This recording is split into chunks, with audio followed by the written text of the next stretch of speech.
नमस्कार। गोटे सत कथा जानी क्षीर को जदि आपण टिके कष्ट देबे ता दही रे परिणत हुए। दही को जदि आपण आउ टिके कष्ट देबे ता लहुणी रे परिणत हुए। लहुणी को जदि आपण आहुरी कष्ट देबे ताहले से घियो रे परिणत हुए।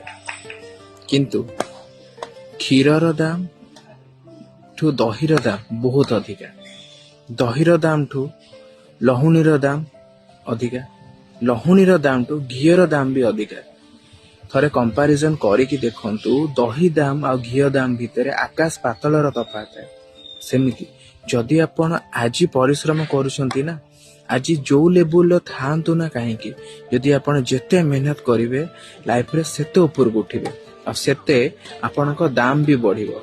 जेथि पई जदि आपण मेहनत करबा को टिके पछे जिवे ना, आपनक दाम सोसाइटी सेमिति कमी जिवो। जेथि पई सब बेले परिश्रम को एक्सेप्ट करंतु आ निजर प्राइस को आ निज को ब्रांड करिकी रखंतु, कारण ब्रांडेड जिनिस सोसाइटी रे चले। राधे राधे।